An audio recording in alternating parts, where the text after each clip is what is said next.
नमस्कार। यो बहसमा म यहाँहरूलाई हार्दिक स्वागत गर्दछु। जीवराम भण्डारी। आज यहाँहरू सामुन्ने उपस्थित हुनुहुन्छ लोकेन्द्र विष्ट मगर। उहाँ पूर्व मन्त्री हुनुहुन्छ, कृषक। आज म उहाँसँग समसामयिक विषय उठान गर्ने प्रयास गर्नेछु। राजनीति र कृषि। देशलाई भनिन्छ कृषि प्रधान देश हो नेपाल, तर कृषकहरूको अवस्था बडा गए गुज्रेको अप्ठ्यारो अवस्था छ। नेपालको सन्दर्भमा राजनीति चाहिँ हराभरा छ। लगानी गर्नु पर्दैन, सम्मान पनि पाइन्छ। सम्मान त छ छैन त्यो अर्को एउटा छलफलको विषय हो, तर आर्जन यथेष्ट छ। आम मानिसले यस्तो भन्दछन्।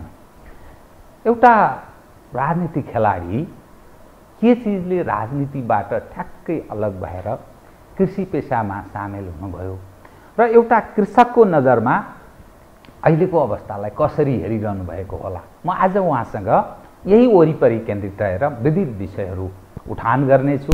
सर्वप्रथम म उहाँलाई स्वागत गर्छु। सर, स्वागत छ। हस्, धन्यवाद, नमस्कार। अब म सिधै कहाँ प्रवेश गरेँ भने तपाईँ आफ्नो जीवनलाई हत्केलामा राखेर नेपालमा एउटा आमूल परिवर्तनको अभियानमा होमिनुभयो। मारिन सक्नुहुन्थ्यो, तपाईँको जीवन जान सक्थ्यो। तर तपाईँले यसो हेर्दा तपाईँ जो सोच्नुहुन्थ्यो देशमा गणतन्त्र आओस्, संहिता आओस्, सायद धर्मनिरपेक्ष पनि होस्, सायद यो सोच्नुहुन्थ्यो होला। त्यो आयो। तपाईँले जनताको प्रतिनिधि भएर मन्त्रीको जिम्मेवारी पनि सम्हाल्नुभयो। अब सर, हामीले बाहिरबाट हेर्दा आम मानिस भन्छन्, यो मैले भनेको भन्दा पनि राजनीतिमा यति लाभ छ, खास लगानी पनि गर्नु पर्दैन, अलि ठुल्ठुलो कुरा गरिदियो, अब त्यसैबाट प्रशस्त पैसा आर्जन गरिन्छ। घर सम्पत्ति, नेताहरूका हाउभाउ, फुर्तीफार्ती जो देखिन्छ, त्यो सम्भावना भएको हरियाली, त्यो हराभरा राजनीतिको माध्यमबाट आर्जन गर्ने, लुट्ने। तर तपाईँ यस्तो क्षेत्र छोडेर अहिलेको समयमा जहाँ कृषक सर्वाधिक मर्कामा छन्, कुनै त्यस्तो आय आर्जनको स्रोत नबनेर मानिसहरू विदेश पलायन भइरहेछ, तपाईँ कृषि पेशामा लाग्नुभयो। यो के सन्देश दिएको अथवा किन, के चिजले तपाईँलाई आकर्षित गर्यो र यता लाग्नुभयो? बताइदिनुहोस् त। म यहीँबाट सुरु गरेँ। बहुत अच्छा प्रश्न सोध्नु सरले। अब हामीले समाज रूपान्तरण गर्ने मान्छेहरू जो हुन्छौँ, क्रान्ति गर्ने, आमूल परिवर्तन गर्ने, रूपान्तरण गर्ने, नराम्रो फाल्ने, राम्रो ल्याउने, बनाउने भन्नेहरूले जहाँ जहाँ अप्ठ्यारो र नराम्रो छ त्यहाँ भिड्न अगाडि बढ्नुपर्छ। हिजो राजनीतिक रूपमा माओवादी जनयुद्ध लड्ने बेलामा र त्योभन्दा अलि अगाडि वैचारिक तयारी गर्दा, साङ्गठनिक तयारी गर्दा, फौजी तयारी गर्दा त्यतिखेर देशमा राजनीतिक समस्या कस्तो थियो भने तपाईँको कतै पनि कुनै सङ्केत केही देखिँदैन थियो। त्यही बेलामा हामीले त्यो खडेरीमा हाम फालेका हौँ। 52 साल हो, 52 सालमा खडेरीमा हाम फालेका हौँ। कसैले पनि यो सम्भव छैन भन्थे, तर सम्भव भयो। हामी लडेर आयौँ र अब अहिले उपलब्ध संहिता, गणतन्त्र, धर्मनिरपेक्षता, राजनीतिक रूपमा समानुपातिक समावेशी चाहिँ प्रतिनिधित्वको सवाल, जनता यसरी राम्रोसित बोल्न सक्ने सक्षमता भनेको हाम्रो जनयुद्ध र पछि जनआन्दोलनको समायोजनबाट आएको हो। र त्यतिखेर हामी ठुला चुनौतीका बीचबाट अघि बढेका हौँ। खडेरी थियो र त्यसरी उपलब्धिहरूलाई हामीले राम्रोसित जगेर्ना गर्दै बाँकी कार्यभार पुरा गर्ने कुरा जो हाम्रो पार्टीको थियो, पूर्व पार्टीको, अब त्यो पार्टी र नेतृत्व चाहिँ हामी कतै भुल्यौँ। उतै त्यहाँ कतै उतै भुलेपछि अब हाम्रा एजेन्डा अहिले पनि यथावत छन्। त्यो एजेन्डा कसले पुरा गर्ला? पछि इतिहासले भविष्यमा हेर्ला। भविष्यमा के हुन्छ त्यो इतिहासले गर्ने कुरा भयो। इतिहासले चाहिँ अब हामीलाई जिम्मा, पछिको पुस्तालाई जिम्मा देला। अब मैले फेरि त्यहाँ ठ्याक्कै शान्ति प्रक्रिया पछि दोस्रो फेजतिर जसो मैले चाहिँ अब पार्टीबाट स्वैच्छिक अवकाश लिएर फेरि अर्को एउटा यस्तो खालको यहाँले भने जस्तै बडो दुःख कष्ट, काम गर्न कसैले मन नपराउने, अनि आय आर्जन पनि धेरै एकदम कम हुने, दुःख हुने, मलै नपाउने, पानी नै नपाउने, बजारै नहुने, विदेशबाट सब आयात गरेर खानुपर्ने, पैसाभरि विदेश फाल्नुपर्ने, विदेशबाट ल्याएर खानुपर्ने, लगाउनु पर्ने बेलामा अनि फेरि अर्को एउटा खडेरीको मोर्चामा चाहिँ म जान्छु भनेर म यता हाम फालेँ। राजनीतिबाट स्वैच्छिक अवकाश लिएर कृषि क्षेत्रमा अथवा सामाजिक आर्थिक क्षेत्रमा चाहिँ हाम फाल्ने, त्यो मोर्चामा लड्न अघि बढ्ने एउटा मान्छे म हुँ। र यहाँ आउनुको पछाडिको मूल कारण के हो भन्नुहुन्छ भने मैले दिन खोजेको 2-3 वटा सन्देश हो। जस्तै एउटा कुरा, राजनीतिको जग मूलतया अर्थ र सामाजिक आर्थिक मजबुती नै हो। सामाजिक आर्थिक मजबुती नभएसम्म कुनै पनि देशका जनताले र देशका सरकारहरूले, राज्यले हात थापेर झोली थापेर खान्छ, अरूले थुकेको चाट्छ, झुटो पुरो चाट्छ। यो कुरा सबभन्दा गलत कुरा हो। यो कुरालाई हामीले बलात् रूपमा फ्याक्नुपर्छ। नम्बर 1 यो हो। नम्बर 2, देशका मान्छेहरू कस्ता भयो भन्दा पाटे अल्छी भए। यो पाटो सुत्या छ, पाट्यो, अर्को पाटो सुत्यो, फेरि त्यो पनि पाट्यो, अर्को पाटो सुत्यो, त्यो पनि पाट्यो, अर्को पाटो सुत्यो।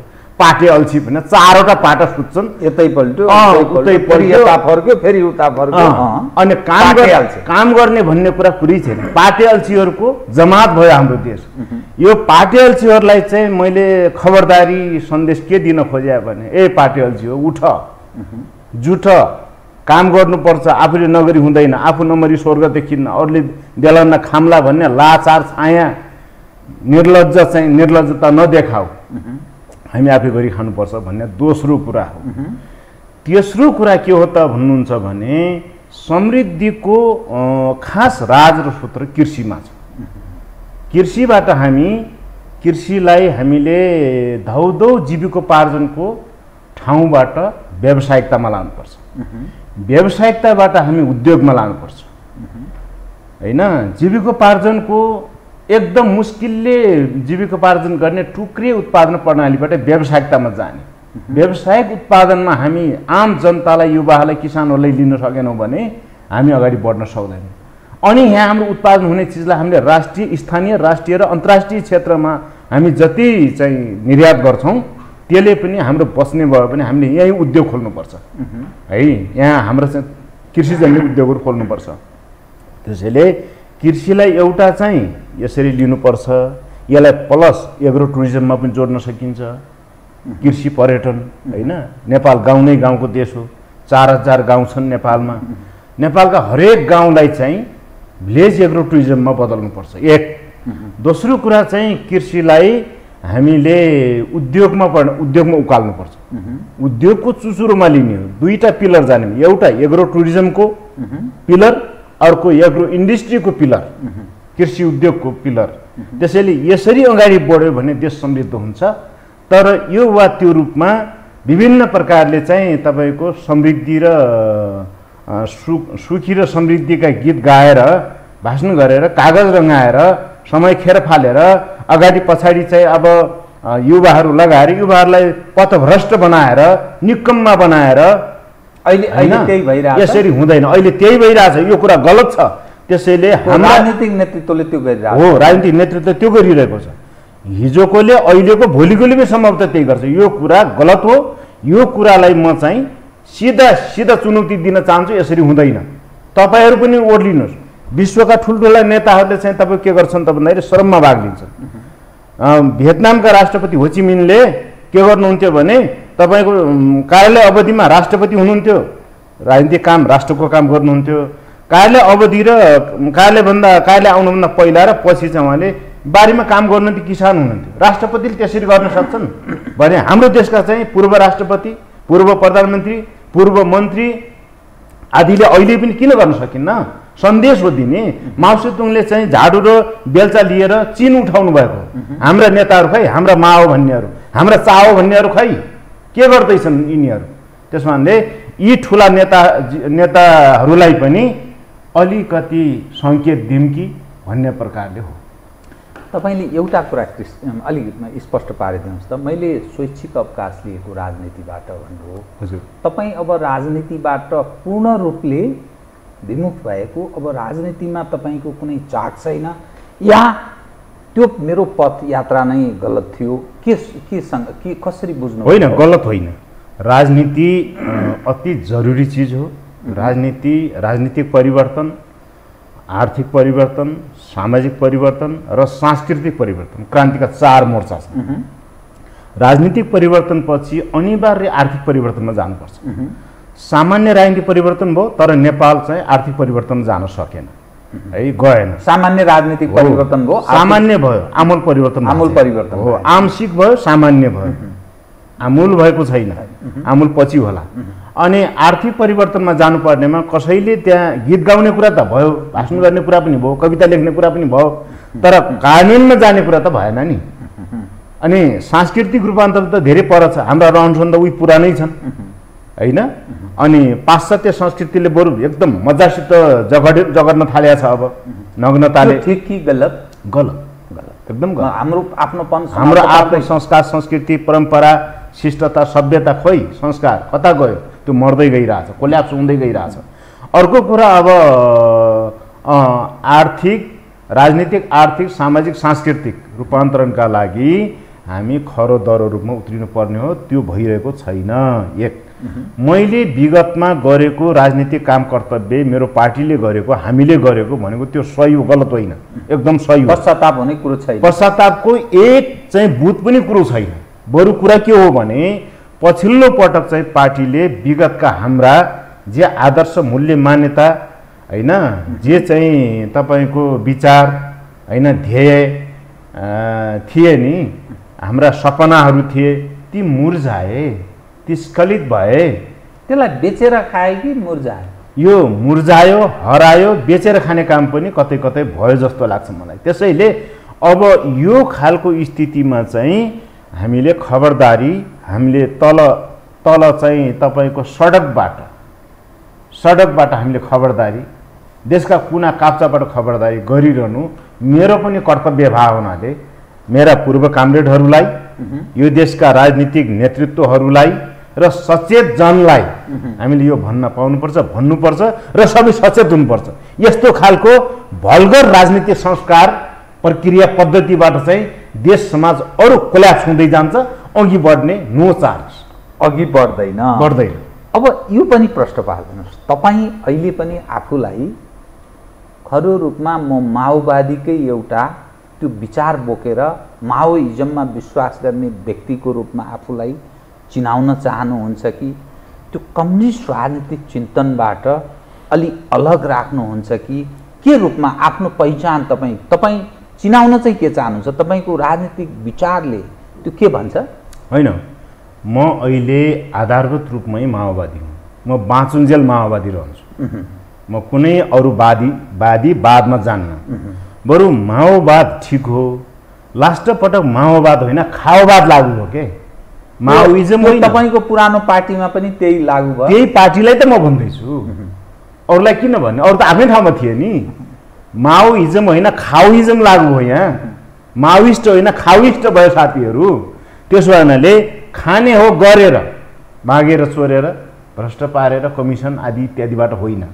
त्यसो हुनाले देशलाई समृद्ध गर्ने हो भने राजनीतिक पार्टीका नेताहरू, कार्यकर्ताहरू, आम जनताहरू श्रममा भाग लिनुपर्छ र उनीहरू एकदम पवित्र आत्माबाट स्वाभिमान, स्वावलम्बनका साथ शिर ठाडो पारेर कहीँ पनि नलत्रिएर काम गर्ने, कुरा राख्ने, एकदम फ्री एन्ड फ्रेसली जानुपर्छ। अरूले केही कुरा राख्लान् कि भनेर लुक्ने, डराउने, भाग्ने होइन नि। अहिले म त्यस्तो देख्दैछु। कसैले तिमीले यो के गरी कमायो, कसो गर्यौ भनेर भन्छन् कि भनेर साथीहरू चाहिँ यसो छायाबाट हिँडेको देख्छु कि म कता कता। त्यस्तो कुरा किन भयो? हामीले नबिराउनु, नडराउनु। बिराएका छैनौँ भने डराउनु किन? त्यस कारणले चाहिँ अब मलाई के लाग्छ भने माओइजम भनेको विज्ञान हो, माओवाद विज्ञान हो, तर यसलाई चाहिँ अरू विकृति विसङ्गतिमा लगेपछि यो चाहिँ विकृत भयो। अब अहिले मान्छेहरूले के भन्ने भने माओवादीहरू सबभन्दा करप्टेड छन्, सबभन्दा भ्रष्ट, कमिसन खोर, तस्कर, आदि नराम्रो भनेर जो भनिरहेका छन् नि त्यो सबै कुरा त गलत होला, सबै त होइनन् होला, तर एउटा हिस्सा चाहिँ नराम्रो चुर्लुम्मै डुब्यो भन्ने कुरा त सत्य हो नि, एकदम सत्य हो। तपाईँको नजरले पनि त्यो देख्छ? मेरो नजरले पनि स्पष्ट देख्छ, जनताको नजरले झन् मजा बढी देख्छ, झन् देख्छ। अब राजनीतिक आग्रह पूर्वाग्रहले पनि भन्छन् होला कतिपयले, तर साँच्चीकै कुरा के हो त भन्दा जनताले भन्छ नि त ल म त अलिकति पूर्वाग्रही हुँला अरे, म पनि पूर्वाग्रह हुनु किन पर्यो? कमरेड प्रचण्ड त्यही पार्टी छोडेको कमरेड प्रचण्ड र मेरो लेनदेन के छ? उहाँ र म कुनै दुश्मन त होइन, मेरो नेता हो उहाँ, अहिले पनि सम्मान गर्छु। भेटघाट हुन्छ कि हुँदैन? भेटघाट त अहिले भएको छैन, उहाँ अब आफ्नो ठाउँमा बिजी हुनुहुन्छ, म मेरो ठाउँमा बिजी छु। म अहिले अब तल लेम्यान भइसकेँ होइन, अब मैले भेटघाट गर्न अब यसो गर्न समय पनि हुँदैन, उहाँहरूलाई पनि हुँदैन नि त फेरि, त्यस कारण भेटघाट त हुँदैन। तर भेटघाट हुँदैन भनेर फेरि प्रतिध्रुवीय त भइएको छैन नि, तर चाहिँ एउटा कुरा केही कुरा प्रतिध्रुवीय भइयो, जस्तो कार्यशैलीको हिसाबले कार्यशैली उहाँहरू झन्झन बिग्रिदिएको।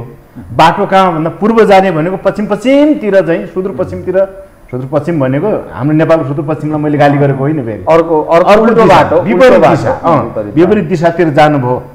अनि गर्नुपर्ने जे थियो त्यो नगरिनु अर्को गर्ने भएपछि म पनि साधारण जनको पक्षमा त उभिनै पर्यो नि। अब म तपाईँसँग एउटा अलिकति यो लेफ्ट मुभमेन्टकै बारेमा एउटा विषय उठान गर्छु, त्यसपछि अन्यत्र म तपाईँको ध्यान केन्द्रित गर्छु। हुन्छ सर। हिजोको तपाईँहरूको जुन खालको एउटा आँट, जोस, जाँगर, जे सपना तपाईँहरूले देख्नु भएको थियो, यो देशमा बदमासी गरिरहेका छन् काङ्ग्रेसले, तपाईँहरूको सोच, एमाले कम्युनिस्टका नाममा कम्युनिस्ट हौँ भन्नेहरूको बदनाम गरे भन्ने सोच राख्नुहुन्थ्यो, पञ्चहरूले बदमासी गरे भन्ने सोच राख्नुहुन्थ्यो। त आज जुन अवस्था छ, कम्युनिस्ट हौँ भन्ने उप चाहे माओवादी भन्नु, चाहे मार्क्सवादी, लेनिनवादी या अरू जे वादी छन्, ती सबै वादी उप मानिसले परीक्षण गरे।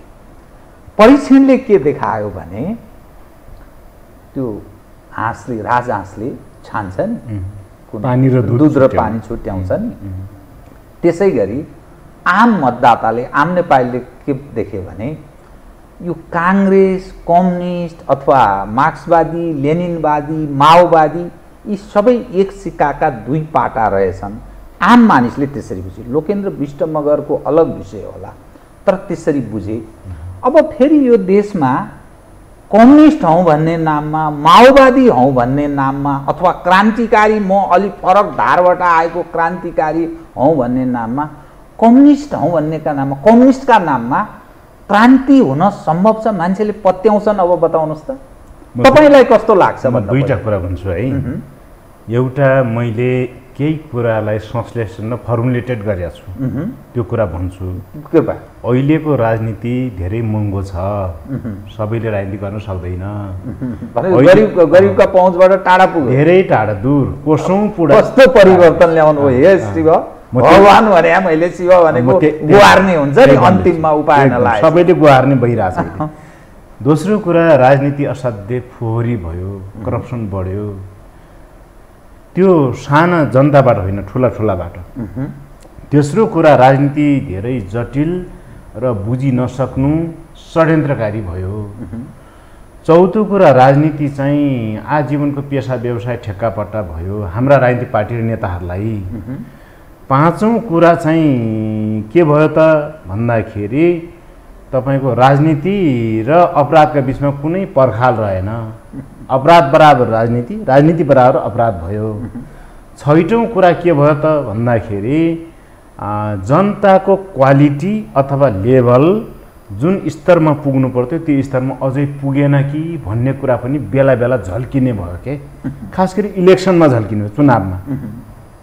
जनताको मत भनेको अमूल्य भन्ने छ नि, अमूल्य मतलाई अब जनताको ठुलो हिस्सालाई, धेरै जसोलाई चाहिँ हाम्रा राजनीतिक पार्टीहरूले के गर्ने भने किन्ने भयो कि सस्तो मूल्यमा। कति सस्तो भन्दाखेरि एक चोक्टो मासु र एक तुर्को रक्सीमा मजाले किन्ने अमूल्य मत आयो। यो चाहिँ स्तर वृद्धि भएको हो त चेतनामा, जनताको लेभल उठेको हो त भन्दा उठेन भन्छु मैले। यो उठे, जनताको पनि उठेन। जनताले सब बुझे भन्छ नि राजनीतिक पार्टी छैन। यो कुरा सबै म मान्दिनँ। जनताको एउटा तह त उठेको छ तर सबै उठेको छैन नि। अनि जनतालाई फेरि उठेको भन्ने अनि जनतालाई फेरि त्यहाँ चाहिँ एकदम चाहिँ गाई भैँसी बनाउने भेडा बाख्रा कुखुरा बनाउने त हामीले नै गरेका छौँ त, किन्छौँ होइन, एक छाक मासुको लागि किन्छौँ, एउटा भोटको लागि किन्छौँ भने जनताको लेभल र क्वालिटी उठ्यो कि उठेन। छैटौँ कुरा यो। सातौँ कुरा चाहिँ के भयो त भन्दा नेपालमा माओवादी मात्रै हो र, एमाले, कङ्ग्रेस, अरू राजनीतिक पार्टी सबैको ध्येय के हो भन्दा समाज रूपान्तरण हो नि, होइन? यो देशलाई नयाँ बनाऊ भन्ने हो है, प्रजातन्त्र ल्याउँ, समाजवाद ल्याउँ। काङ्ग्रेसले पनि त समाजवाद भन्छ नि, उसको अनुसारको समाजवाद। तर चाहिँ जसले माओवादीले त हो नै हो, ज्यादै हो अझ, होइन? तर चाहिँ जसले जे भने पनि समाज रूपान्तरण आमूल परिवर्तन गर्छौँ भनेर आएका माओवादीदेखि काङ्ग्रेससम्मका राजनीतिक पार्टी र नेतृत्वहरू उतै परिवर्तन भइयो क्या, उतैतिर लाग्यो, उतै भइयो। यता आउने यता नयाँ दिशातिर जाने त कुरै छैन, झ्वाममै झ्वाम कि झ्वाम उतै त्यो बत्तीमा पुतली परे जस्तो झ्वाम कि झ्वाम उतै गएपछि कुरा त सकियो त।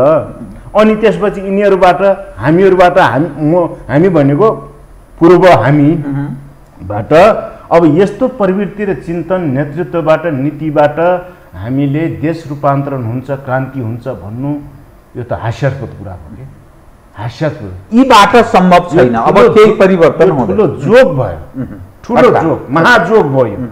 अब यहाँलाई म के भन्नु भने अर्को क्वेसन, एउटा पाटो यता गयो, अर्को एउटा क्रान्ति सम्भव छ भन्नुभयो नि, यस्तै पाराले क्रान्ति सम्भव छैन। क्रान्तिले केही ल्याएका कुरा पनि धुलो पिटो भइकन उही चाहिँ डस्टबिनमा जाने भए, के अरे बन्चरी डाँडातिर लग्ने भयो साथीहरू, उतै त्यहाँको जनतालाई चाहिँ समस्या हुने भयो, देशकै समस्या, देशै चाहिँ बन्चरी डाँडा ओखर पौवा हुने भयो। त्यस कारण चाहिँ के भयो त भन्नुहुन्छ भने अब यही पाराले त क्रान्तिको कुरै छैन, भ्रान्ति त हुन्छ, काफी भ्रान्ति भइरहेछ। भरमको तुवालोभित्र जनता काग भएर रुमलिएको छ, कुहिरोमा जनता रुमलिएको छ। त्यसैमा हाम्रा नेताहरू वाह क्या गरेका छन् यार क्रान्ति भनेर मक्क छन्, होइन, हुस्की चुस्की लगाइरहन्। तर मलाई के लाग्छ त भन्नुहुन्छ भने रिभोल्युसन जरुरी छ, कम्प्लिट रिभोल्युसन जरुरी छ। अब 20-30 वर्ष चाहिँ त्यस्तो आशा गर्न सकिँदैन। 20-30 वर्षपछि विश्व र नेपाली समाजको विश्लेषण हेर्नुहोस् है, राजनीतिक, आर्थिक, सामाजिक, सांस्कृतिक संश्लेषण सहित नयाँ विचार, नयाँ दिशा, कार्यदिशा र नयाँ पिँढीले रिभोल्युसन ल्याउँछ, रिभोल्युसन गर्छ भन्ने लाग्छ मलाई। म आशावादी छु। तर यही पिँढीबाट चाहिँ एउटा माखो पनि मर्दैन, सुनको पनि भाँचिन्न। 20-30 वर्षसम्म केही हुँदैन, तर तत्पश्चात पूर्ण क्रान्ति हुन्छ, देश नयाँ परिस्थितिमा प्रवेश गर्छ। त्यता त नगई सुकै छैन, किनभने समस्या थपिँदै जाने हुन्, घट्ने होइनन्, होइन? अहिले के छ ल हेर्नुहोस् त, अर्थतन्त्र कहाँ छ, के छ, होइन? तपाईँको चाहिँ एमसिसी पछि एसपिपी आयो, कामरेडहरूले एमसिसीलाई चाहिँ व्याख्यात्मक घोषणा भनेर एकदम पारित गरिदिनु भयो, बकाइदा एकदम ठुलो यत्रो छाती पारेर पारित गरिदिनु भयो। खुसुक एसपिपी पनि आयो, एसपिपीलाई अब कानुन गरिने छैन भने मन्त्रीमण्डलले पारित गर्यो भन्ने सुनिन्छ। त्यो पनि फेरि व्याख्यात्मक घोषणाको झ्यालबाट जस्केलाबाट स्वाट्ट छिर्न पनि के भेर भोलि, होइन? त्यस कारण चाहिँ के छ त भने एउटा यो, अर्को राष्ट्रियता समस्यामा छ भने, अनि अर्थतन्त्र समस्यामा छ, अनि तपाईँ विकास निर्माणका नाममा लुटतन्त्र मौलाएको छ। तपाईँको डाँडा काँडा वन जङ्गल धरती सारा ओजारेर भत्काएर तपाईँको डोजर आफ्नै छन्, स्काभेटर आफ्नै छन्, टिप्पर आफ्नै छन्, अब ठेकदार आफ्नै छन्, आफै जनप्रतिनिधि हो, आफै चाहिँ अब तपाईँको ठेकदार हो, अनि जति जे गरे पनि त भयो त क्यारे, होइन? त्यसो भएपछि विकास भयो कि विनाश भयो, क्रान्ति भयो कि भ्रान्ति भयो, शोषणको अन्त्य भयो कि झन् शोषण भयो। त्यसैले नवधनाढ्य है वर्ग यहाँ चाहिँ मजासित मौलायो, होइन? पुरै चाहिँ अब हुनाएर आयो। अब चाहिँ जनता त पुरै चाहिँ मुर्झाएर ओइलिएर, होइन, फ्याट्र्याक्क परिकन, होइन, सुतेर कुहिर आँखा लाएर हेर्ने भयो क्या परबाट, कुहिर आँखा लाएर। आँखामा झरझराउँदा छैन, कुहिरा पानी मरेका आँखा लाएर हेर्नु सिवाय के छ? यसमा एक चिजमा फेरि स्पष्ट पारिदिनुहोस्, त्यो पूर्ण क्रान्ति या परिवर्तन जनता होमिने स्थिति बन्छ नै, त्यता नगए सुखै छैन जुन तपाईँले भन्नुभयो। त्यो परिवर्तन भनेको कस्तो परिवर्तनतर्फ जाला? त्यो परिवर्तनले के ल्याउला?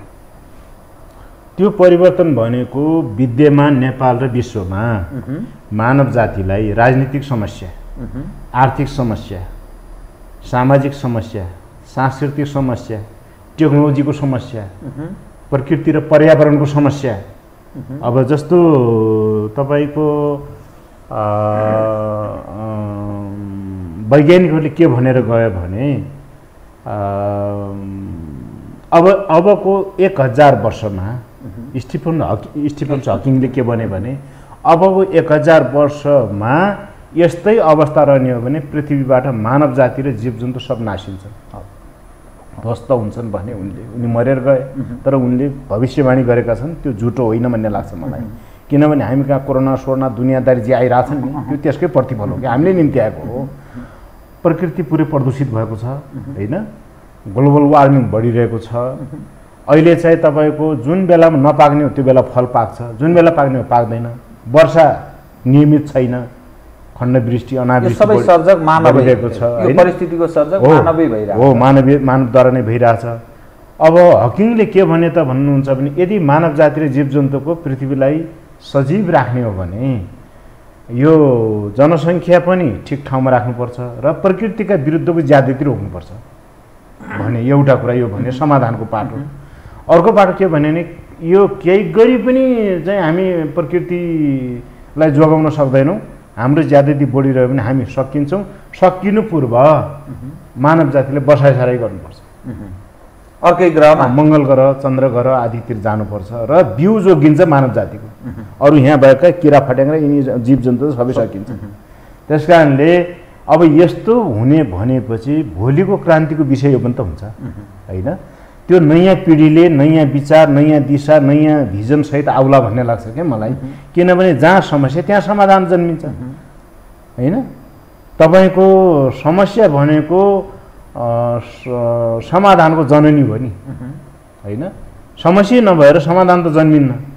अनि यो समस्यालाई पालिकन को बस्छ त? ल हामीले सकेनौँ भनेर अनि पछिका पनि त्यत्तिकै बस्छन् त? बस्दैन। त्यस कारणले चाहिँ रिभोल्युसन चाहिँ अथवा परिवर्तन भनेको संसारकै एउटा नियम हो, अनिवार्य नियम।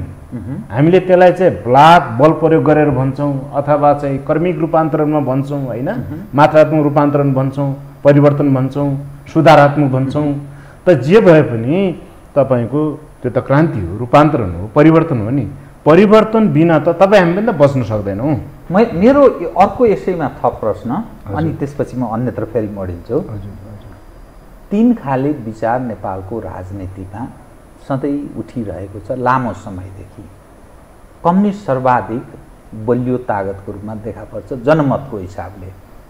अहिले पनि समग्रमा कम्युनिस्ट हौँ भन्नेहरू एक ठाउँमा उभिने हो भने अरू कमजोर देखिन्छ। कम्युनिस्टको बलियो एउटा नारा अर्थात् उसको पुँजी भनेको एक देशभक्त हो भन्ने एउटा पुँजी, दोस्रो गरिब दिन दुखीलाई हेर्ने पार्टी हो, यो गरिब दिन दुखीको प्रतिनिधित्व गर्छ भन्ने कम्युनिस्टहरू उप हेर्ने। समग्रमा माओवादी, एमाले, मार्क्सवादी, अरू जे वादी छन् कम्युनिस्ट विचारबाट गाइडेड हो। दोस्रो काङ्ग्रेस, जसले आफूलाई निरन्तर प्रजातन्त्र या लोकतन्त्र भनेर आफ्नो आइडेन्टिटी त्यसरी प्रस्तुत गर्ने प्रयत्न गर्यो। त्यसदेखि बाहेकको पुराना राजावालाहरू, राप्रपावालाहरू, उनीहरू आफूलाई राष्ट्रवादी रूपमा रूपान्तरण त्यसरी आफूलाई परिचय गराउने प्रयत्न गरे। यो जो 3वटा जो विचारधारा छ नि, त्यो कम्युनिस्टहरूको त्यो जुन पुँजी थियो, मैले किनभने काङ्ग्रेस र तपाईँ पञ्चहरूको बारेमा, राजाको बारेमा तपाईँलाई सोध्नुभन्दा पनि तपाईँ पुरानो माओवादीको एउटा होनार योद्धा, त्यो कम्युनिस्टहरूको त्यो पुँजी अब बाँकी रह्यो कि रहेन, र त्यो पुँजी उनीहरूले भोलिका दिनमा बजारमा मार्केटिङ गर्न सक्ने सम्भावना छ कि छैन कम्युनिस्टको नाममा भन्न खोजे पनि? एकदम सही हो। तपाईँले क्वेसनको की क्वेसन सोध्नु। अब हामी कम्युनिस्टहरूको मूलतया 2-3वटा कुरा हो है।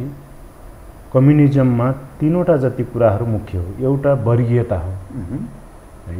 वर्गीयता भनेको वर्ग भनेको एउटा खातापिता वर्ग, एउटा हुने खाने, एउटा हुँदा खाने, सजिलो भाषा। अब हामी चाहिँ हुँदा खाने वर्गका पक्षपाती, तर रूपान्तरण भयौँ अहिले हुने खानेमा। समस्या यहाँ भयो क्या। अनि हाम्रो विचारले के भन्छ भने समानता भन्छ, साम्यवाद भन्छ, समतामूलक अथवा साम्यवादी समाजवादी भनेको समानता भनेको। अब हामी कोही कसै पनि तपाईको खानपानमा, लगाउने कुरामा, बाँच्ने कुरामा, शिक्षा कुरामा, सामाजिक सवालमा हैन हरेक यावत कुराहरुमा चाहिँ समान हुनुपर्छ भन्छ नि। अब समानता चाहिँ हामीले हाम्रै वर्गभित्र गर्न सक्यौं सकेनौं, पार्टी भित्रै गर्न सक्यौं सकेनौं। मेरा समकक्षी कामरेडहरु के गर्दै हुनु होला हैन। अहिले तपाईसँग कुरा गर्दा म पनि यो राख्छु के मेरा समकक्षी कामरेडहरु, मेरा सहयोद्धा कामरेडहरु के गर्दै हुनु होला, मेरा आदरणीय नेताहरु के गर्दै हुनु होला हैन। त्यहाँ भित्र कतिको समानता होला अहिले हैन। यो पनि त एउटा सवाल हो। अनि त्यो हुँदा खाने वर्ग र हुने खाने वर्गमा कति समानता भयो होला तल हैन। अनि त्यसपछि सांस्कृतिक समानता र रूपान्तरणको कुरा पनि त छ नि। जस्तो म तपाईलाई एउटा कुरा के भन्नु भने दलित परिवारमा जन्मिएको एउटा 60, 65, 70, 80 वर्षको बुवा हुनुहुन्छ अथवा कुनै वृद्ध हुनुहुन्छ, ज्येष्ठ नागरिक हुनुहुन्छ, अनि उहाँले चाहिँ ब्राह्मण परिवारमा जन्मिएको तर सानो बच्चा 5 वर्षको लागि के रे बाजे भन्नुपर्छ के है, बाजे भन्नुपर्छ। अनि त्यो सांस्कृतिक शोषण भयो के। कहाँ 80 वर्षको सानो बच्चालाई बाजे भन्छ, ब्राह्मण कुलमा जन्मेको हो। कहाँ 80 वर्षका ज्येष्ठ नागरिक हैन, कहाँ 5 वर्षको बिचा अबोध बालक हैन, उलाई बाजे भन्ने, बजे भन्नुपर्ने हैन। सानो बालिका छ बजे भन्नु पर्यो, सम्मान गरे के। अनि उनको चाहिँ स्वाभिमान कहाँ गयो त? ती त्यति वृद्ध मान्छेलाई त्यो बच्चाले बरु बाजे भन्नुपर्ने हो नि हैन र। अनि यो शोषण, यो असमानता, सांस्कृतिक शोषण असमानता, आर्थिक शोषण असमानता, ल हेर्नुस् त कसैको बस्ने घरै छैन, खुर्सानी लाउने बारी छैन, होइन त्यो मात्र हो र नङमा लगाउने माटो छैन भने। अनि यो देशमा आर्थिक समानता कहाँ भयो त? कहिले भयो हैन। हाम्रा कामरेडहरूले बाँझा जग्गा सब गुलजार पारिन्छ र समृद्धि ल्याइन्छ भन्नुभएको छ। म के देख्दैछु भने अरू जग्गा धेरै बाँझा हुने भए। किन बाँझा हुने भयो भने हाम्रो देशमा चाहिँ मूल्य वृद्धि बढ्दैछ, आर्थिक मन्दी र तरलता बढ्दैछ हैन। श्रीलङ्काको दशा देखिरहेको छ नि त्यहाँनिर हामीले। सरकारका मान्छेहरू कसरी भाटेकारमा परिरहेछ, भट्टाभट पिटेर श्रीलङ्का पथ आगजनी दुनियाँदारी भइरहेछ। अनि हाम्रोमा चाहिँ यहाँ के छ, लुट्नेले लुट्नसम्म लुट्या छ, पशुपति शर्माको जस्तै के लुट्न सके लुट कान्छ, अन्यत्र अवसर छ नि यही हो नेपालमा लुट भन्या जस्तै। अब लुट्नेले बेसरी लुटिया छ, लुटिने र भुटिने सबै देश र जनता त पर्यो। अनि श्रीलङ्का पथमा यो देश जाँदैन भने कसले ग्यारेन्टी लिन्छ? हाम्रा ठुला बडा पार्टीका र पार्टीका नेताहरू, मन्त्रीहरू, प्रधानमन्त्रीहरू सब ठिक छ, एज इट इज गजब छ भन्नुहुन्छ, तदर्थवादी। अनि तर चाहिँ हप्तामा 2 पटक मूल्य वृद्धि गर्नुहुन्छ हैन। अहिले पेट्रोल किन्न पर्यो 200 छ, डिजेल हाल्नु पर्यो, मट्टीतेल किन्न पर्यो 192 छ हैन। अनि खाने तेल कति छ नि, ग्यास कति छ नि सबैलाई थाहा छ हैन। 400 ओभर चाहिँ खाने तेलै छ, 1800 2000 ग्यासै पर्ने भयो हैन। भने अब तपाईको चाहिँ यहाँ हामीले वर्ग आधारित समानता, राजनीतिक, आर्थिक, सामाजिक, सांस्कृतिक कहाँ के कति गर्न सक्यौं र अनि हामी क्रान्तिकारी हौं, हामीले चाहिँ गरेका छौं, गर्छौं, गर्नेछौं भन्ने नैतिकता आउँछ, पलाउँछ हामीलाई। त्यसैले भोलि आउने क्रान्तिमा यहाँले भनेको क्लू पोइन्ट कहाँ छ भने पछि के त्यसो होला भन्ने कुरा त्यो छ। त्यो बिउ खोज्ने हो सर, जीवराम सर, बिउ खोज्ने हो। बिउ त बच्छ, ठुलो खरानीको भित्र चाहिँ 1-2वटा झिल्का हुन्छ, साना फिलिङ्गा हुन्छन् कि तिनले वातावरण पाउने बित्तिकै हर्र फेरि हैन तपाईको चाहिँ पुरा ज्वाला निस्कन्छ, दावानल बल्छ त्यस कारणले अब यो विचार र क्रान्तिको बिउ त कहिले पनि मर्दैन हेर्नुहोस्। त्यस कारणले हामीले मार्क्सवादी लेनिनवादी माओवादी मान्यता विचार र व्यवहारको संस्कृतिको जो कुरा मैले गर्दैछु यो कुरा अहिले हामीहरूले भुले पनि स्खलित भए पनि हामी चाहिँ बदनाम भए पनि हामी सकिए पनि हैन हाम्रो पिँढी हाम्रो धेरै कुरा चाहिँ अब सकिए पनि तर यो जनतामा बिउ रहन्छ के सर।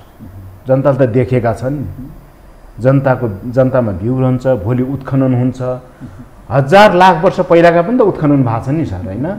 अनि यो उत्खनन हुन्छ र फेरि नयाँ सिराबाट प्रशोधित भएर आउँछ हेर्नुहोस्। त यो बिउ बचाउने बेला हो हैन, बिउ बचिरहन्छ भन्ने तपाईको बिउ बचाउने बेला। अब म तपाईसँग एउटा कृषकसँग कुरा गर्छु। मैले एउटा राजनीतिक अगुवा, एउटा राजनीतिलाई बुझेको नेपाली समाजमा तपाईको एउटा धारणा मैले आम दर्शकलाई पस्काउने प्रयत्न गरेँ। अब म एउटा कृषकसँग विषय उठान गर्छु। एउटा कृषकले हेर्दा अहिलेको सरकार, अहिलेको व्यवस्था अनि त्यो तपाईको पुरानो साथी यो अहिले अर्थमन्त्री जसले बजेट पेश गरे के पाउनुभयो? अब कागजमा त रङ्गी बिरङ्गी कुरा धेरै आएका मैले सुन्छु हैन, तर चाहिँ किसानहरू त्यतातिर धेरै आशावादी छैनन् कि भन्ने लागेको छ मलाई। कसरी भने हरेक सरकारले यस्तो चाहिँ बजेट सिलिङ बजेटमा नीति कार्यक्रममा रङ्गाएर त ल्याउँछन् तर क्रियान्वयन हुँदैन है। क्रियान्वयन नभएर बजेट सबै फ्रिज भएर फर्किन्छ हैन। यही सरकारले उहाँ नै अर्थमन्त्री हुँदाखेरि पनि त सबै बजेट लागू भएन नि त, भएन नि। अनि त्यसपछि अब किसानका लागि विभिन्न रङ्गी बिरङ्गी कुराहरू, आश्वासनका पोका पन्तुरा त ठुलै आएको जस्तो देख्छु। तर म के भन्छु भने अहिलेको सरकारले र पछि आउने सरकारले पनि, पछि कसको सरकार हुन्छ थाहा छैन, यो अपवित्र गठबन्धन कहिलेसम्म टिक्ने हो, पछि पनि उस्तै हुने त होला। यहाँ त के छ र हैन, सबै त्यस्तै मिलिजुली नै गर्ने हुन्। मलाई के लाग्छ भने किसानका लागि धेरै कुरा चाहिँदैन। किसानलाई 2-3वटा कुरा भए पुग्यो। नम्बर 1, सबै किसानसँग जग्गा छैन। किसानहरूले केही गरी खानका लागि उनलाई जग्गा चाहियो। लिजमा भए पनि जग्गा चाहियो प्रभु। कति जग्गा? कुनै किसानले 2 कट्टा, कुनै किसानले 2 बिघा, कुनै किसानले 10 बिघा, कुनै किसानले 50 बिघा, कुनै किसानले 1000 बिघा ठुला फार्मिङ गर्नु पर्यो भने औद्योगिकरणमा कृषिलाई लाने हो त्यो पर्दैन र। अनि भूमि बैंक भनेर भन्दै थिए कामरेडहरू, कता गए ती भूमि बैंक? भूमि कहिले बाँड्ने हो? लिजमा ल मलाई नै अहिले 100 बिघा जमिन चाहियो, दिन सक्छ सरकारले? मलाई प्राइम ठाउँमा 100 बिघा जमिन चाहियो 50 वर्षका लागि। म एउटा मोडेल बनाएर देखाउँछु। 100 बिघा जमिन चाहियो, मलाई 20 करोड रुपियाँ चाहियो, तर म धितो राख्दैन प्रपोजल बेसमा।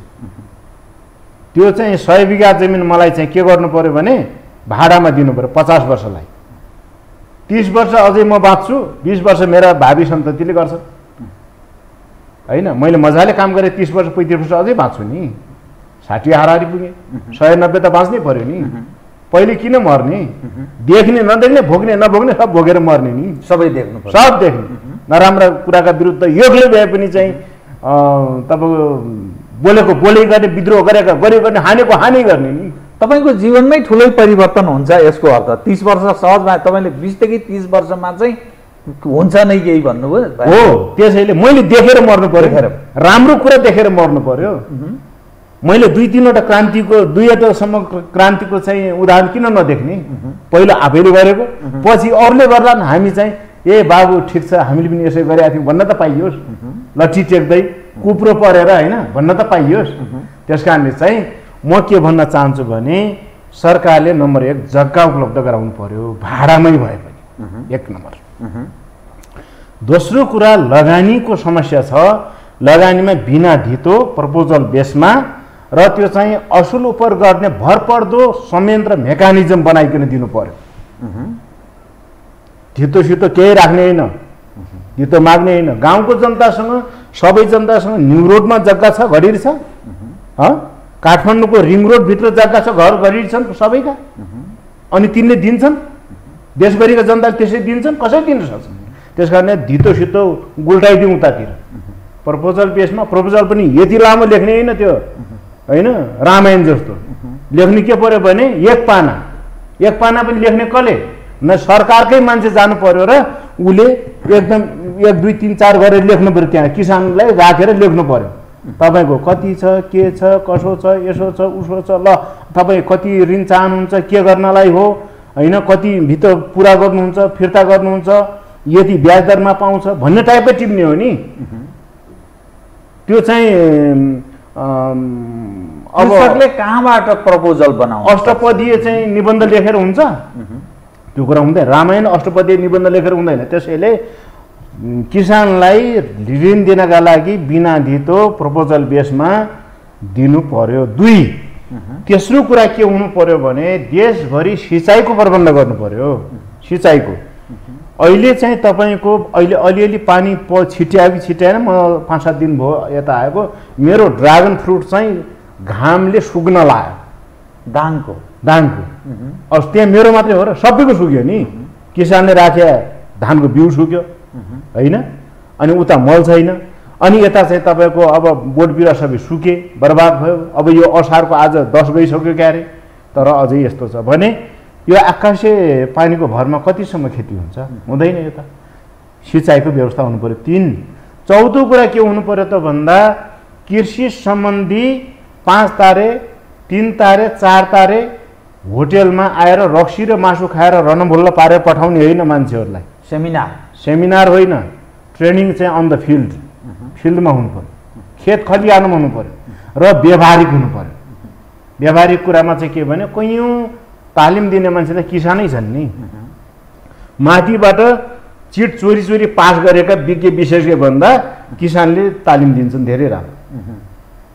म ठोकेर भन्न चाहन्छु ड्रागन फ्रुटबारे मैले दार्शनिक आदि इत्यादि अरू चाहिँ प्रपोजल दुनियाँ चाहिँ पढेको छैन, तर म चाहिँ नेपालका किसानहरूलाई ड्रागन फ्रुटको खेती कसरी गर्नुपर्छ भन्ने कुरा आधा घन्टामा सबै कुरो म बुझाउन सक्छु, सजिलै बुझाउन सक्छु। स्वयं तपाईँले चाहिँ के को खेती गर्नु भएको छ अहिले कृषिमा? म अहिले यो भन्नुलाई सर म अब यहाँ यो जाँदैछु, मैले कतिवटा भने 4वटा कुरा है। 4वटा कुरा मैले सिँचाइको कुरा गरेँ, होइन। त्यसपछि 5औँ कुरा म के भन्दैछु त भन्दा 4थोमा मैले ट्रेनिङको कुरा गरेँ, तालिमको कुरा गरेँ। अब 5औँ कुरा म के भन्छु भन्दाखेरि बजारको व्यवस्था कसले गर्ने हो? उत्पादन गरे हाम्रो जुम्लाको स्याउ बिक्री नहुने, हाम्रो किसानले तयार पारेको किवी बिक्री नहुने, हाम्रो किसानले तयार पारेको भोलि ड्रागन बिक्री नहुने होला, होइन। हाम्रो किसानले तयार पारेका चाहिँ एभोकाडोहरू बिक्री नहुने, तर युगान्डाबाट किवी र एभोकाडो आउने, तपाईँको मेक्सिकोबाट र भियतनामबाट ड्रागन आउने, यो कसरी हुन्छ? हाम्रै देशमा उत्पादन गरेर स्थानीय बजार त हामी आफै गरौँला, राष्ट्रिय बजारको र अन्तर्राष्ट्रिय बजारको व्यवस्थापन गर्नु पर्दैन? जस्तो मैले अरू कुरा पनि अरू थुप्रै किसानले उत्पादन गर्ने पैदावारको बजारीकरण गर्नु पर्यो। त्यसपछि अब 7औं कुरा चाहिँ के भनौँ त भन्दाखेरि चाहिँ तपाईँको किसानहरूलाई आवश्यक मल बिउ र यन्त्र उपकरणको उपलब्धता कहिले हुने हो? अब जस्तो किसानहरूले धान रोप्ने भइसके, मल आएको छैन, हाहाकार छ। अस्ति धादिङमा चाहिँ मल किसानहरूले वाक्क दिक्क भएर लुटेर हिँडे, मर्ता त क्या नै कर्ता, बाध्यात्मक स्थिति हो, होइन। त्यस कारणले चाहिँ त्यसमा चाहिँ अब सरकारले लाचारी भएर परिहेरेको छ, लापाले हेरेको छ, यस्तो पनि हुन्छ। त्यो धादिङको किसानले मल लुटे भनेपछि यो सङ्केत त राम्रो होइन। अब यस्तो वातावरण नल्याउँ। मल खोज्ने उता बिउ राखेपछि खोज्न जाने होइन के, धानको बिउ राखेपछि मल खोज्न जान्छ। कस्तो सरकार हो यो? 6 महिना पहिलादेखि जो गर्नु पर्दैन? अझ त्यो कुरा हो भने त हामीले त यहाँ के भने मलका फ्याक्ट्री खोल्ने भनेर पटक आउँछन्, ती कुरा कता गए? अनि त्यसपछि अर्को कुरा के गर्नु भने मलका लागि यहीँ चाहिँ गण्यौली मल, भर्मिङ कम्पोस्ट मलहरू आदि चाहिँ बनाउने यहाँ साना उहरू फ्याक्ट्रीहरू त बनाउनु पर्यो। किसानलाई तालिम दिनु, सबैले गर्न सकिन्छ नि। खै सधैँ परनिर्भर कति हुने हो? रासायनिक मलका यहीँ चाहिँ फ्याक्ट्री खोल्ने कुरो होइन। कता गयो त्यो? कुन दराजमा थन्क्यो? कुन सिरानी मुनि लुक्यो? नेताहरू सपना बोल्नु आयो कि विपना बोल्नु भयो, हैन। त्यसैले यावत कुराहरू र किसानबाट सिक्नु पर्यो। अर्को कुरा किसानलाई किसानको खेत खलिहानमा बारीमा चाहिँ सरकार जानु पर्यो, तर माथि मन्त्रालयका कोटा चोटामा किसानलाई बोलाउनु भएन। त्यहाँ असली किसान आउँदैन, मुकुन्डो धारण गरेको चस्मा लगाएको नक्कली किसान आउँछ, किसानलाई ठग्ने र सरकारले ठग्नेवाला आउँछ।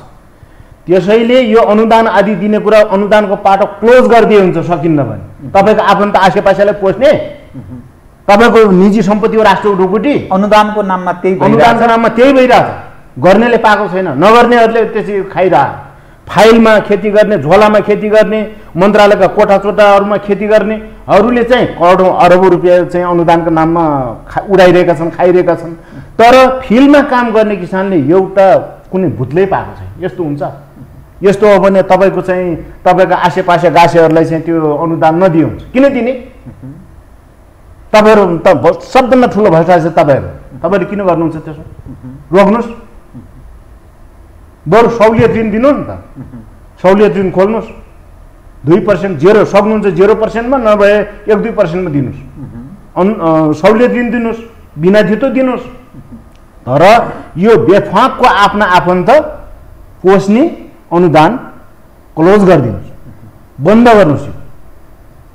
मोटामोटी म चाहिँ के भन्न चाहन्छु भने सरकारलाई, प्रधानमन्त्री शेरबहादुर देउवाको सरकारले तत्मातत्मा गरिने जति छन् कृषि मन्त्री, अर्थमन्त्री, मन्त्रालय अरूहरू जो सम्बन्धित छन् तिनी सबैले के कुरा बुझ्नु पर्यो भने यस्ता कुरामा जानुपर्ने हो कि होइन। यो कुरा गम्भीर छ नि। तपाईँको चाहिँ अब किसान, म एउटा कुरा सुनाउँछु। कुनै जिल्लाको एकजना किसान चाहिँ प्रपोजल बनाएर आए काठमाडौँ, 6 महिना बसे। 6 महिनापछि उनले माग गरेको 5 करोड, तर 2 करोड पाए, अनुदान 2 करोड पाए।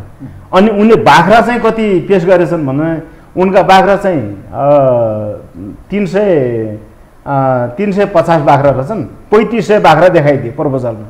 एउटा सुन्न थपे पुग्यो। 3500 बाख्रा देखाइदिए। अनि त्यसपछि 6 महिना बसे, 5 करोड माग गरे, 2 करोड पाए। 50 लाख त्यहाँ पारिदिनेलाई चाहिँ लौचिया खाऊ भनेर फालिदिए। तिनीहरू त्यही टिप्न थाले। उनले 1.5 करोड लिए, उता गए। त्यसपछि अब कति के बढाए कसो गरे मलाई थाहा छैन। राजनीति पहुँचवाला मानिस मैले सुनेको है, मैले देखेको छैन, तर यो धेरैले भन्छन्। अनि यो राजनीति पहुँचवालाका नाममा यही भइरहेको हो। यो एउटा सबुत बनेको मैले। अनि यो खालको कुरा चाहिँ गराउने को भन्दा प्रधानमन्त्रीका नजिकका मान्छे, मन्त्रालयका नजिकका मान्छे। अनि तपाईँ कसरी गर्नुहुन्छ? अहिले तपाईँले भन्नु होला तपाईँले कति लिनुभयो अनुदान भन्नु होला मलाई। म यहाँनिर भनिदिन्छु। हामीले अनुदानका नाममा दाङमा भएको कृषि ज्ञान केन्द्रले दिएको एउटा सोलरको पातो छ, त्यो पनि हाकिम साहब आउनुभयो। हाकिम साहबले के छ समस्या मन्त्रीज्यू भन्नुभयो। समस्या त धेरै छन्, तर पहिलो कुरा पानी छैन भने। त्यसो भए म चाहिँ कर्मचारी पठाउँछु नि हजुर, यसो नापजाँच गरौँला, वल्लो खोल्छ पल्लो खोल्छ, पानी त होला नि भने। अलिअलि छ भने 1 वर्षका मान्छे पठाउनु भयो। 1 वर्षपछि पठाउनु भयो। 1 वर्षपछि पठाए पनि कोही बात छैन, नापजाप भयो, त्यो सोलरको पाता आयो होइन। पाइपबाट कहिलेकाहीँ पानी निकालेर होइन, सोलर डाइरेक्ट डिसी लाइन हो त्यो। ठ्याक्कै चाहिँ घाम लागेको बेला सर अन गरे पानी आउँछ, नत्र बादल गरेर फेरि गइहाल्छ, त्यो बन्द भइहाल्छ। त्यति हो मैले लिएको, अरू 1 पैसा लिएको छैन। लिनु भएको छैन। किन नलिएको भन्नुहुन्छ भने नचाहेको कि नलिएको? त्यहाँ जाने हो भने पहिलो कुरा मलाई दिन्नन्। किन दिन्नन् भने त्यहाँ त 40-60% गर्नुपर्छ कमिसन। 40% चाहिँ बुझाउनुपर्छ भन्छन् साथीहरू। म बुझाउन किन जाने बाबा? घुस भ्रष्टाचारको विरुद्ध गर्दै यत्रो कपाल सारा फुलिसक्यो, आन्दोलन गर्यो, युद्ध गर्यो, दुनियाँ गर्यो, फेरि म घुस खाऊ र मलाई यति देऊ भन्न किन जाने? अनि त्यहाँ मेरो काम हुँदैन। काम हुने भयो भने निर्लज्जतापूर्वक साथीहरूले माग्छन्, मागेपछि अनि उनीहरूलाई त्यो घुस दिन्छ दनक दिने दनक दिने बित्तिकै अब कैदी बन्दी भएर जानु पर्यो। हेर्नुहोस्, राज्यलाई हातपात गर्यो यसले, लोकेन्द्र विष्ट त अझै फटाएर छ, यो त उग्रवादी रहेछ भन्ने हुने भयो। अनि त्यसो भएपछि प्रभु नमस्कार तपाईँहरू खानुहोस्, म त नजानी भनेर नगएको म चाहिँ। यति कुरा हामीले गऱ्यौँ। अब मसँग समय भएन, एउटा चाहिँ बताइदिनुहोस्, तपाईँले दाङमा र समग्रमा के खेती गर्नु भएको छ, त्यसबाट तपाईँको जीवन दिनचर्या लाइफ खानपान आहार विहार यी सब चिजलाई पुगेको छ कि छैन त्यति चाहिँ बताइदिनुहोस् त जाँदा जाँदै भन्दाखेरि सर यो कृषि पेसा भनेको गुणात्मक फाइदा हुने पेसा होइन। यसमा एकदम परिश्रम गर्नुपर्छ, पसिना गोबर माटोसँग अनि त्यसपछि बेसरी लतपत भएर चाहिँ अब काम गर्नुपर्छ। तर चाहिँ आत्मस्वाभिमानले शिर ठाडो भएर खुसी हुनुपर्छ। बहुत म खुसी छु होइन। अब अरू कति खुसी छन् मलाई थाहा छैन, म चाहिँ असाध्य खुसी छु। हेर्नुहोस् मलाई त्यो गुणात्मक फाइदा केही छैन, जस्ट दाल भात पुग्छ होइन। अनि त्यसपछि त्यहाँ हामीले जति लगानी गरेका छौँ तीन भाइले त्यसमा चाहिँ अब हामी घाटामा छैनौँ। अहिलेसम्म त घाटै भनौँ एक ढङ्गले, अब लगानी पुरा भएको छैन। 5 वर्ष 4 वर्ष यो असार मसान्तमा 4 वर्ष पुगेर 5 वर्ष लाग्छ। 5 वर्षभित्र लगानी उठाइसक्ने अनि 15 वर्ष एग्रिमेन्ट हो, त्यो जग्गाको लिज हो। अनि 10 वर्षमा सुक्खा चाराना जे आउँछ पोकेटमा हाल्ने। अनि साउजी जग्गाको एग्रिमेन्ट फेरि थप्ने कि हामी जाउँ भनेर अनुमति माग्ने। साउजीले बस भनेपछि बस्ने, जग्गा धनीले जाऊ तिमीहरू भनेपछि जानु पर्यो। अहिले तपाईँले गरेको ड्रागन फ्रुट, अब एउटा ड्रागन फ्रुट है यो ठिक छ, ठिक छ। अर्को चाहिँ अब ड्रागन फ्रुट फुल्छ, फुलेपछि त्यहाँ चाहिँ माउरी पाल्देऊ न त। ड्रागन फ्रुटको रस खाएर माउरीले मिठो मह पनि त बनाउला। वरपर रुदिलो होइन, वरपर तोरी हुन्छ, सिसो हुन्छ, चिउरी हुन्छ हाम्रो वरपर होइन। 3 किलोमिटर परसम्म गएर रस ल्याउने चाहिँ अब मौरीको क्षमता हुन्छ भने मौरी पनि अलिअलि पालिया छ, साथीहरू छन्, हाम्रो टिमै छ एउटा होइन। त्यसपछि चाहिँ ब्ल्याक राइस, कालो धान, कालो धान चामल कालो हुने 72 सालदेखि नै मैले थालेको। अहिले पनि त्यसलाई चाहिँ मेरो पहिचानबाट कटाएको छैन, थोरै भए पनि गरिरहेको। यो 3टा कुरा, अरू अग्रम बग्रम अब आफूले खान ओर्ने केरा अनि एभोकाडो आदि इत्यादि कागती साथी पनि छन्, तर मैले गणना तिनलाई गरेको छैन, किनभने तिनी व्यावसायिक भन्दा अलिअलि थोरै त्यस्ता हुन्। हस्, बहुत धन्यवाद है, तपाईँले कार्यक्रममा आइदिनु भयो, दर्शकलाई एक हिसाबले सविस्तार बताइदिनु भयो। धेरै धन्यवाद। धन्यवाद सर, यहाँलाई समय र यो अवसरका लागि। आदरणीय दर्शकवृन्द, उहाँ हुनुहुन्थ्यो लोकेन्द्र विष्ट मगर, पूर्व मन्त्री तथा कृषक। समसामयिक विषयलाई केन्द्रमा राखेर गरिएको कुराकानी। म सहित मेरो सम्पूर्ण युनिटलाई कार्यक्रमबाट बिदा दिनुहोस्, तर यो हो टेलिभिजन हेर्दै रहनुहोला। नमस्कार।